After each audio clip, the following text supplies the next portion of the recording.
بسم اللہ الرحمن الرحیم عن عائشة رضی اللہ تعالی عنہا انہا قالت ما خیر رسول اللہ صلی اللہ علیہ وسلم بین امرین قط الا اخذ ایسرہما ما لم یکن اثما فإن كان اثما كان ابعد الناس منه رواہ البخاری۔ جہاں حضرت صلی اللہ علیہ وسلم نے لوگوں کو جینے کا قریرہ سکھلایا، وہیں ام المؤمنین حضرت عائشہ رضی اللہ تعالی عنہا حضرت صلی اللہ علیہ وسلم کی ایک مبارک عادت کا تذکرہ فرما رہی ہیں۔ بخاری کی اس روایت میں وہ فرماتی ہیں کہ حضرت صلی اللہ علیہ وسلم کی یہ عادت تھی کہ جب انہیں دو کاموں کا اختیار دیا جاتا تو وہ ان میں سے سہل اور آسان راستے کو اختیار کرتے اور مشکل کو اس کے مقابلے میں ترک کر دیتے۔ چنانچہ مسافر کے روزے کے بارے میں جیسے حکم ہے کہ سفر کے دوران اگر سفر مشقت کا ہو تو اسے چاہیے کہ وہ روزہ نہ رکھے بلکہ افطار کرے اور بعد میں اس کی قضا کر لے،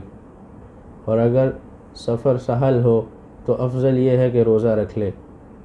اسی طرح حضرت صلی اللہ علیہ وسلم ایک دفعہ سفر کے لیے نکلے تو حضرت صلی اللہ علیہ وسلم روزے سے تھے، مگر گرمی کی شدت کی وجہ سے آپ نے یہ سہل جانا کہ روزے کو افطار کر لیا جائے۔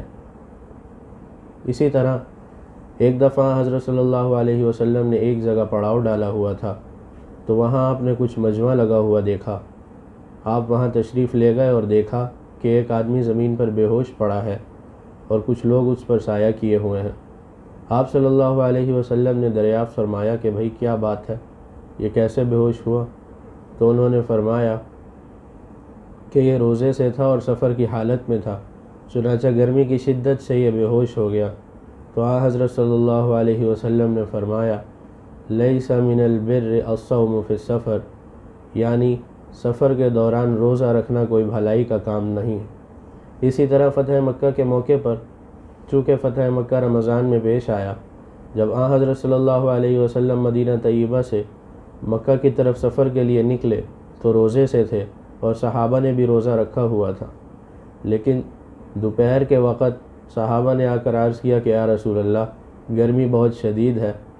اور اب روزہ رکھنا مشکل ہوتا جاتا ہے۔ چنانچہ ایک مقام پر پڑاؤ ڈال کر حضرت صلی اللہ علیہ وسلم نے پانی کا پیالہ منگوایا اور سب کے سامنے روزہ افطار کیا، اور اسی میں اشارہ تھا کہ آپ حضرات بھی اپنا روزہ افطار کر لیں۔ چنانچہ بہت سے صحابہ نے اپنا روزہ افطار کر لیا، اور جب آگے چلے اور معلوم ہوا کہ کچھ صحابہ ایسے ہیں جو اب تک روزے سے ہیں اور انہوں نے روزہ افطار نہیں کیا، تو حضرت صلی اللہ علیہ وسلم نے ان کے بابت فرمایا اولئک العصاة،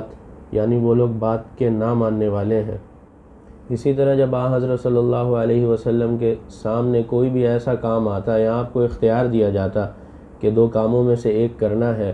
یا دو راستے ہیں ان میں سے ایک اختیار کرنا ہے، تو حضرت صلی اللہ علیہ وسلم اس میں سے آسان راستے کو چنا کرتے تھے،